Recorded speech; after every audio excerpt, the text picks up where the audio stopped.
There is a storm coming. There always is. A diagnosis you did not expect. A relationship that changed overnight. A career that shifted without warning. A world that refused to cooperate with your carefully laid plans.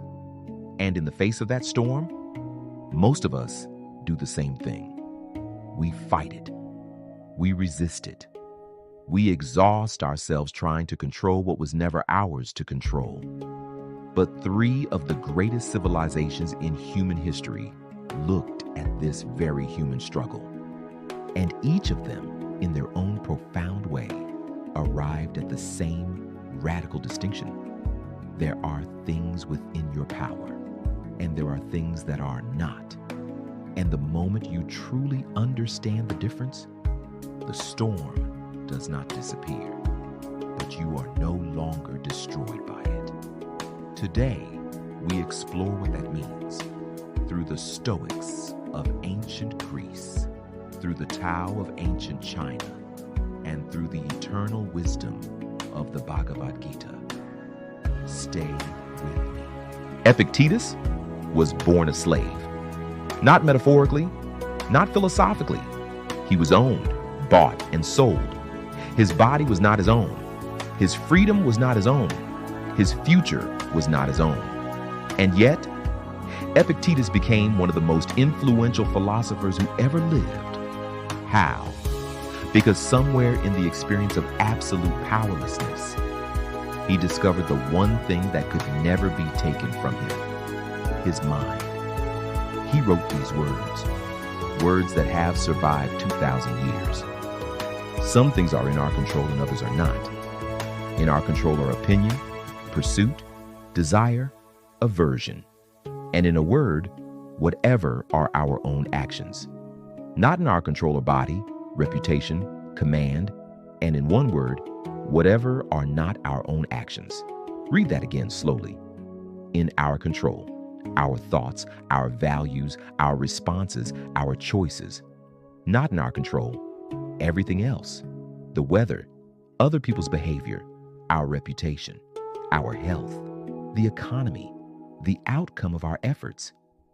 Epictetus called this the dichotomy of control, and he said, the man who confuses these two categories will spend his entire life suffering unnecessarily because he is fighting a battle that cannot be won. Marcus Aurelius, who ruled the greatest empire ever built, returned to this teaching every single morning. He wrote in his meditations, "You have power over your mind, not outside events. Realize this, and you will find strength." The most powerful man in the world, reminding himself every day of what he could not control. That is not weakness. That is the deepest wisdom. Seneca put it most directly. We suffer more in imagination than in reality. Most of what we fear never arrives. Most of what we try to control slips through our fingers anyway. The Stoic solution is not indifference. It is precision. Direct every ounce of your energy toward what is actually yours. Release everything else, not in resignation, in wisdom. In ancient China, a philosopher was asked, "How do you govern a great nation?" And Lao Tzu replied with 3 words, Wu Wei, non-action. His questioner was baffled. How can you govern by not acting?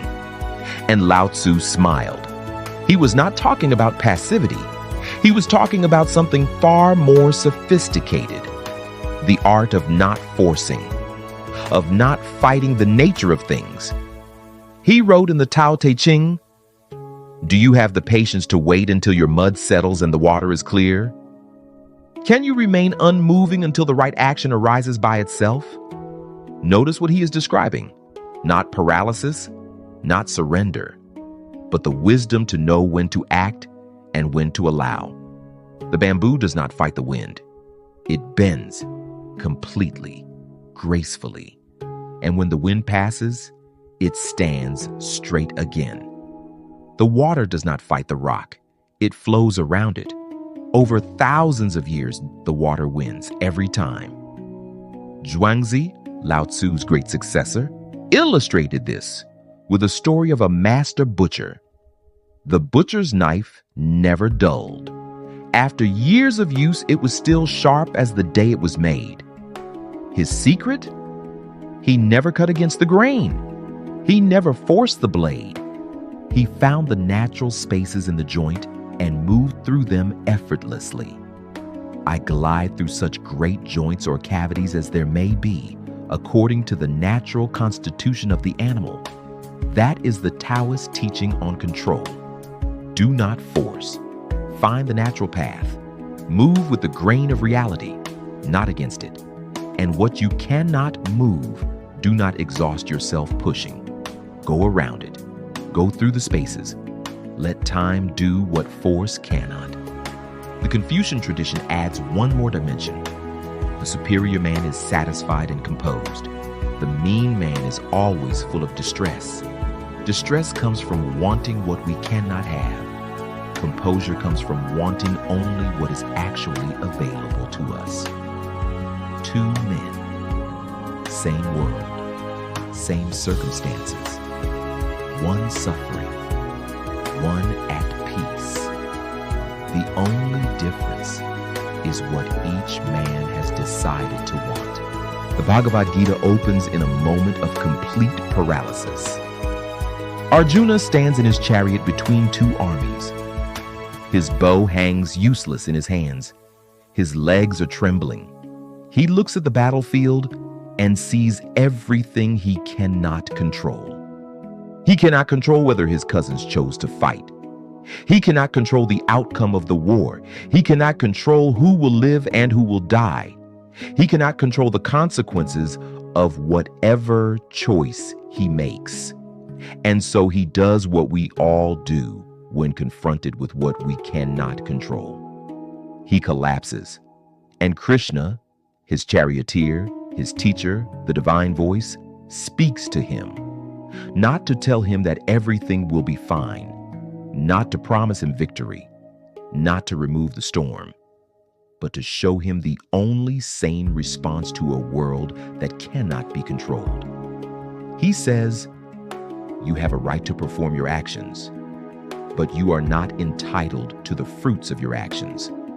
Never consider yourself the cause of the results of your activities, and never be attached to not doing your duty. This is the Indian teaching on control. Precise, radical, liberating. You control the action. You do not control the outcome. Act fully. Give everything. Do your duty with complete commitment, and then release. Do not be attached to whether it works. Do not be attached to whether it is recognized. Do not be attached to whether you win. Act. Release. Act. Release. This is not fatalism. This is not passivity. This is the most active possible engagement with life, combined with the deepest possible freedom from its results. Krishna continues, even if you are considered to be the most sinful of all sinners, you shall cross over the ocean of miseries by the boat of knowledge. The ocean of miseries. That is what happens when we try to control what cannot be controlled. We drown in the attempt. The boat of knowledge is the recognition. Act on what is yours. Release what is not. The storm will come. It always does. But you are not the storm, and you are not destroyed by it, unless you choose to be. 3 civilizations, 3 teachings, separated by thousands of miles and thousands of years, and the same clarity flowing through all of them. Epictetus, born a slave, drew the sharpest possible line. What is mine? What is not mine? Protect the first, release the second. Lao Tzu watched the bamboo bend in the storm and straighten again. Do not force. Flow. Move with the nature of things. Krishna stood on the battlefield and spoke the words that have echoed through 3,000 years of Indian thought.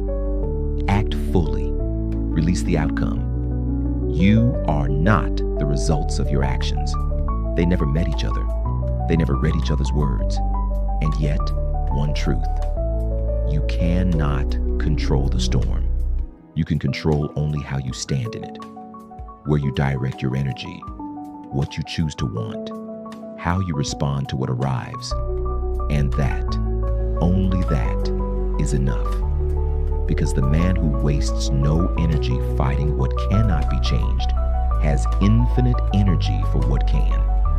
The Stoic calls it the dichotomy of control. The Taoist calls it Wu Wei. The Gita calls it non-attachment to fruits. Different words, different traditions, different centuries. One truth.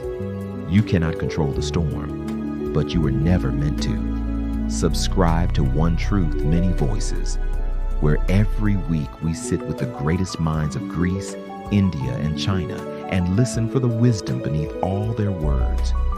One truth, many voices, many paths. See you next week.